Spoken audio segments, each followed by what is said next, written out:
that sense of togetherness, of coming together to become one flesh, and all of that. Now, we'll do the family version of what one flesh means, but how we go from being individuals to being together as a couple, it's, easier said than done, but somebody who's certainly got some good information on that from FamilyLife, Wynand Jacobs. Kia ora, good morning. Thank you so much for your time today. Kia ora. Great to be on, Andrew. The topic today is better together, which of course definitely applies to people in marriage relationships. It is easier said than done, though, sometimes. Oh, isn't that true, Andrew? I mean, Better Together is not just a Jack Johnson song, which I liked very much, yeah, exactly. Depending on what era you came from. But, we're very quick to say better together. But do we really believe this? Yeah. Because the feeling of togetherness, we fall in love, we get together because we think it will be better together. Mm-hmm. But let's be honest, when we're married, when disillusionment, when we pass that stage and we actually realize in marriage, hang on a moment, wasn't I better on my own? Wow. This is actually tough stuff, doing life together. Mm-hmm. Can you relate? Yeah, definitely, because in order to fit together, sometimes we need to knock some edges off. I mean, if you use the jigsaw puzzle metaphor, sometimes you need to get out the scissors in order to make the jigsaw puzzle pieces work well, which isn't a good practice for jigsaws, but hey, we need to put down some of our own self in order to work together well as a couple, right? Yeah, well, my son enjoys a good puzzle, but I'm not just about to give him the scissors to to make that piece fit. However, the analogy rings true. We talk about marriage oneness. Yeah. And for us to achieve oneness, we actually have to go through a process of binding together. Mm-hmm. There's an old African proverb that says, if you want to go fast, go alone. Mm-hmm. If you want to go far, go together. Wow. So quite often, we get stuck in the space where we're actually, in some ways, we are better off doing it on our own. Mm-hmm. In the short term. Yeah. But in the long term, getting together is actually the better thing. And I'll give you a nice little illustration for this. There's a clip we have on our YouTube channel called Marriage Oneness, or 1 Minute to Oneness, mm-hmm. and it's about coffee. Do you like a good cup of coffee? I'm partial to a long black in particular, Wynand. Yeah. Well, there we go. So the analogy works with long black today.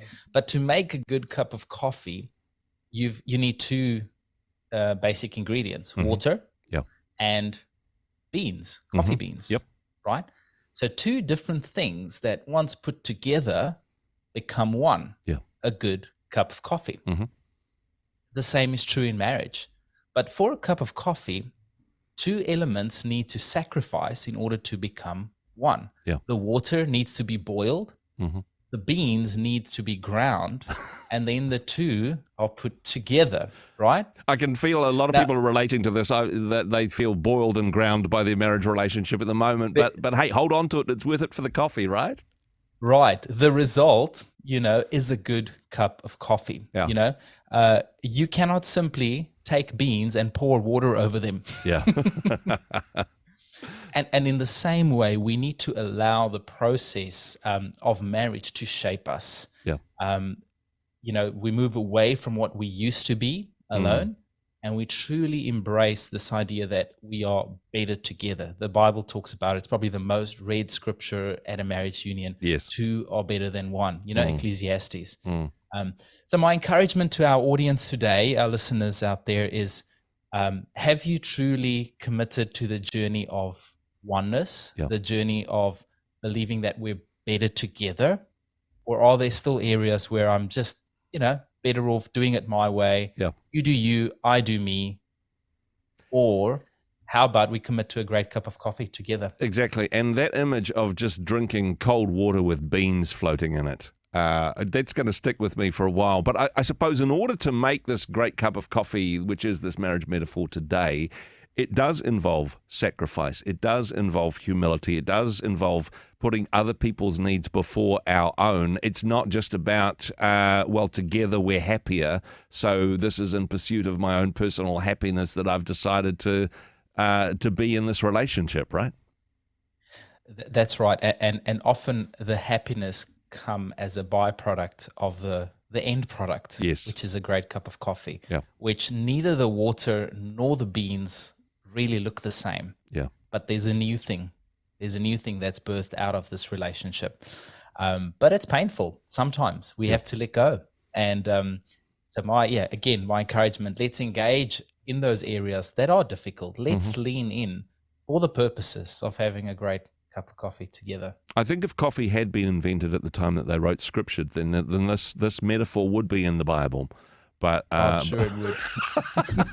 but thank you for adding that to, I suppose, the repertoire of what relationships should look like. And I'll definitely remember next time I drink a coffee, the sacrifice that was made both by the water and the beans in order to give me a great cuppa great cup of coffee. Wynand, appreciate the work that you do. Now, if people wanted to find out more, you mentioned you guys have got a YouTube page. There's lots of resources available online for people to access, but in terms of getting there, FamilyLife.nz, that's the place to start? That's the one, FamilyLife.nz. And note, we don't sell coffee on there, but grab a coffee and check out some of the videos or listen to a podcast. FamilyLife.nz. Wynand, appreciate what you guys do. Thanks for joining us today. Cheers.